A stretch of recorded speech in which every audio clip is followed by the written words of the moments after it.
भारत और ऑस्ट्रेलिया के बीच 17 फरवरी यानी कि शुक्रवार से दूसरा क्रिकेट टेस्ट मैच दिल्ली के अरुण जेटली स्टेडियम में शुरू हो रहा है। और इस टेस्ट से पहले ऑस्ट्रेलिया की अपनी परेशानी तो है ही, भारतीय कप्तान के सामने भी परेशानी आ गई है। कौन सी परेशानी आई है ये बताऊंगा, लेकिन पहले ये बता दूं कि मैं हूं राकेश रंजन और आप देख रहे हैं न्यूज बाइस्कोप। भारत और ऑस्ट्रेलिया के बीच दूसरा क्रिकेट टेस्ट मैच दिल्ली के अरुण जेटली स्टेडियम में 17 फरवरी से शुरू हो रहा है। टेस्ट मैच शुरू होने से पहले बीसीसीआई ने बताया, हालांकि पहले यह खबर आ रही थी कि श्रेयस अय्यर इस टेस्ट मैच के लिए फिट नहीं है, लेकिन बीसीसीआई ने अब यह साफ कर दिया है कि श्रेयस अय्यर फिट हैं और वो दूसरे टेस्ट मैच से पहले टीम इंडिया से जुड़ जाएंगे। अब आप सोचेंगे ये तो खुशी की खबर है, तो फिर इसमें कप्तान रोहित शर्मा के लिए क्या परेशानी हो गई? तो परेशानी ये हो गई कि अब वो श्रेयस अय्यर को किसकी जगह प्लेइंग 11 में शामिल करेंगे। तो लगता तो ऐसा है कि शायद सूर्य कुमार यादव को वो जगह खाली करनी पड़े। हालांकि केएल राहुल भी बिल्कुल फॉर्म में नहीं है, लेकिन चूंकि श्रेयस अय्यर मध्य क्रम के बैटर हैं तो मुझे लगता है कि मध्य क्रम में ही उनके लिए जगह बनती है और ऐसी स्थिति में सूर्य कुमार यादव बाहर किए जा सकते हैं, क्योंकि पहले क्रिकेट टेस्ट मैच में उनका प्रदर्शन आशा अनुरूप नहीं रहा था और वो डबल डिजिट में भी नहीं पहुंच सके थे। 6 रन उन्होंने शायद बनाए थे। तो ऐसा लगता है कि उन्हें जो है जगह खाली करनी पड़े श्रेयस अय्यर के लिए, क्योंकि श्रेयस अय्यर का टेस्ट मैचों में जो रिकॉर्ड है वो बेहतरीन है। और आपको बता दूं कि जो 7 टेस्ट मैच उन्होंने खेले हैं उसमें 624 रन बनाए और उनका एवरेज भी 56.72 का है। और यह भी माना जाता है कि वो स्पिन को बेहतर खेलते हैं। तो इस लिहाज से हम देखें तो चूंकि दिल्ली की पिच भी स्पिन फ्रेंडली होगी ऐसी सभी को उम्मीद है, तो वहां पर श्रेयस अय्यर की उपयोगिता जो है वो दिखती है। तो ऐसे में मुझे लगता है कि सूर्य कुमार यादव को जगह खाली करनी पड़ेगी। अगर प्लेइंग 11 की ही बात निकली है तो एक और बड़ा सवाल जो है रोहित शर्मा के सामने है कि केएल राहुल खेलेंगे या शुभमन गिल को मौका मिलेगा। देखिए, राहुल द्रविड़ और रोहित शर्मा ने केएल राहुल पर बहुत विश्वास जताया है, और लेकिन यह कहना पड़ेगा कि राहुल उस विश्वास पर अब तक खरे नहीं उतरे हैं। बीच बीच में 1-2 पारी खेल लेते हैं, लेकिन जो आप क्रिकेट में कंसिस्टेंसी की बात करते हैं वो राहुल की बल्लेबाजी में नहीं दिख रहा है। और इतने सालों से खेलते हुए भी अगर आपका औसत, टेस्ट औसत की अगर हम बात करें, अगर 40 से नीचे है और आप ओपनिंग करते हैं तो मुझे लगता है कि उसे अच्छा नहीं कहा जा सकता। इनफैक्ट 35 से भी नीचे है शायद। तो इस लिहाज से अगर आप देखें तो मुझे लगता है कि केएल राहुल की जगह शुभमन गिल को मौका मिलना चाहिए, क्योंकि गिल प्रचंड फॉर्म में है, पूरी लय में है। और मुझे हमेशा से ये लगता है कि जब खिलाड़ी फॉर्म में हो उस वक्त ही उसे मौका मिलता है, तो ये उसके लिए भी और टीम के लिए भी बेहतर होता है। और उस लिहाज से हम देखें तो शुभमन गिल की जगह प्लेइंग 11 में बनती है ओपनिंग में केएल राहुल की जगह पर। तो ये 2 चेंजेस आप देख सकते हैं अगर केएल राहुल की जगह शुभमन गिल को। लेकिन इसके लिए ये जरूरी है कि राहुल द्रविड़ और रोहित शर्मा जो है वो कन्विंस हो कि हाँ नहीं, अब हमें गिल को मौका देना चाहिए, क्योंकि केएल राहुल जो हैं टीम के उपकप्तान भी हैं। लेकिन एक चेंज जो दिख रहा है वो ये है कि सूर्य कुमार यादव की जगह पर आपको श्रेयस अय्यर खेलते हुए दूसरे क्रिकेट टेस्ट मैच में दिख सकते हैं। हालांकि सूर्या के साथ भी ये थोड़ी नाइंसाफी होगी, क्योंकि किसी को सिर्फ एक मौका मिले, क्योंकि पहले क्रिकेट टेस्ट मैच में एक ही पारी भारत ने खेली थी, तो वो एक ही पारी उन्हें मिली थी।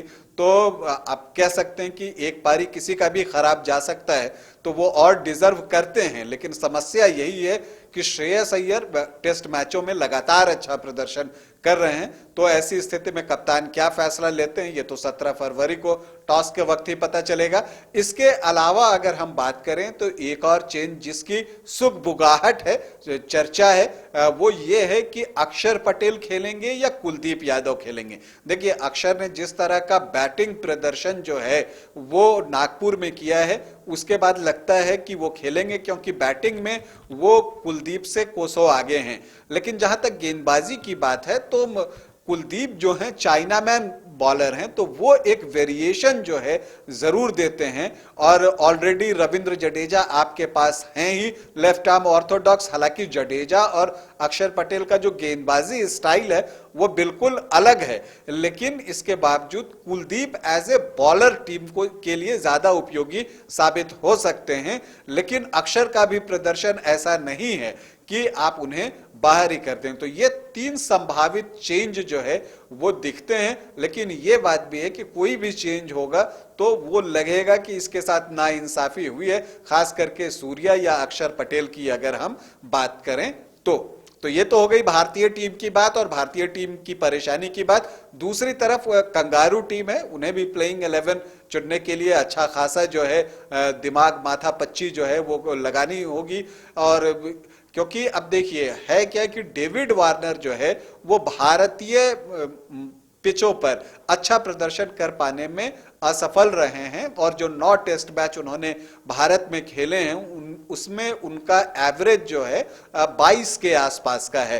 तो इतने कम औसत के साथ उन्हें खिलाना क्या ऑस्ट्रेलियाई टीम चाहेगी? और ऑस्ट्रेलियाई मीडिया में भी ये सवाल उठ रहा है कि डेविड वार्नर को जो है वो बाहर किया जाए और उनकी जगह ट्रेविस हेड को लाया जाए। देखिए हाल के वर्षों में ट्रेविस हेड ऑस्ट्रेलिया के प्रमुख बल्लेबाज के तौर पर उभरे हैं, लेकिन पहले टेस्ट मैच में तो उन्हें सिर्फ इस डर से बाहर बिठा दिया गया कि पिच जो है वो स्पिन फ्रेंडली है और लेफ्ट हैंडर बैटर्स के लिए इस पिच पर खेलना मुश्किल होगा क्योंकि वहां ड्राई छोड़ा गया है। तो ये जो दिमाग में खेल चल रहा था ना ऑस्ट्रेलिया का, उसकी वजह से ट्रेविस हेड बाहर चले गए थे क्योंकि वो एक लेफ्ट हैंडर हैं।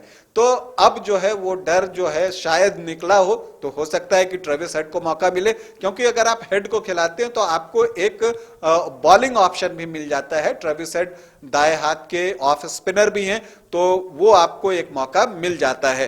तो शायद ट्रेविस हेड को खिलाया जाए। इसके अलावा ऑस्ट्रेलिया के लिए एक राहत की बात यह है कि मिचेल स्टार्क टीम के साथ जुड़ गए हैं। वो दिल्ली पहुंच चुके हैं 2-3 दिन पहले और वो अपनी प्रैक्टिस भी कर रहे हैं। तो एक प्रमुख खिलाड़ी के आने से ऑस्ट्रेलियाई टीम जो है वो अपने आप को थोड़ा सा जो है सुरक्षित महसूस कर सकती है और मजबूत भी महसूस कर सकती है। अगर हम कहें कैरी की बात, तो उन्होंने कहा कि टीम कमबैक करने के लिए बिल्कुल ही उतावली है और हम एक स्ट्रांग टीम हैं। जो ऑस्ट्रेलिया के विकेटकीपर कैरी हैं उन्होंने ये बात कही है और उन्होंने ट्रेविस हेड का भी नाम लिया है कि हाँ वो आ सकते हैं। हालांकि कोच अभी ऐसी किसी संभावना से इनकार कर रहे हैं, वो कहते हैं कि हमने अभी ऐसी कोई बात नहीं की है। इसके बाद अगर हम बात करें तो ऑस्ट्रेलियाई टीम में मैथ्यू कहनेमैन को बुलाया गया है।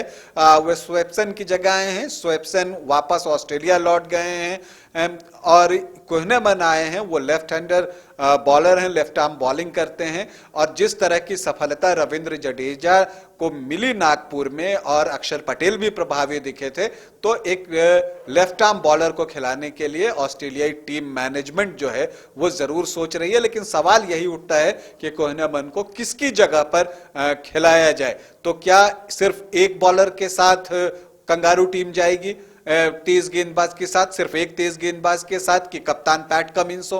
क्योंकि अगर स्टार्क आते हैं तो वो तो बॉलैंड की जगह पे आएंगे। फिर दोनों स्पिनर ने पिछले मैच में अच्छी गेंदबाजी की है, चाहे वो टॉड मर्फी हो चाहे नाथन लियोन हो, तो इनमें भी आप किसी को नहीं बिठा सकते।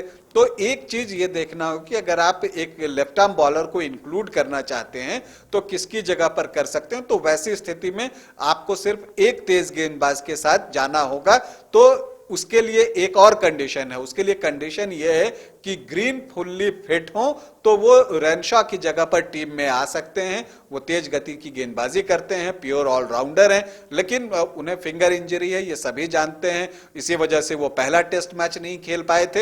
हालांकि नेट्स पर वो पूरी गति से गेंदबाजी तो कर रहे हैं, लेकिन बैटिंग में वो पेस बॉलर का सामना नहीं कर रहे और फील्डिंग ड्रिल्स भी वो रबर बॉल के साथ कर रहे हैं। तो कितने फिट हैं अगर आप देखें तो लगता है कि एक सप्ताह का समय ग्रीन को पूरी फिटनेस प्राप्त करने के लिए और चाहिए। लेकिन क्या इतना समय ऑस्ट्रेलियाई टीम के पास है? क्योंकि अगर दूसरे टेस्ट मैच में उसे पराजित होना पड़ता है तो भारतीय टीम श्रृंखला में 2-0 से आगे हो जाएगी और उसके बाद वो श्रृंखला गंवा नहीं सकती। तो इसलिए कॉल लेने का समय ऑस्ट्रेलियाई टीम के पास भी है।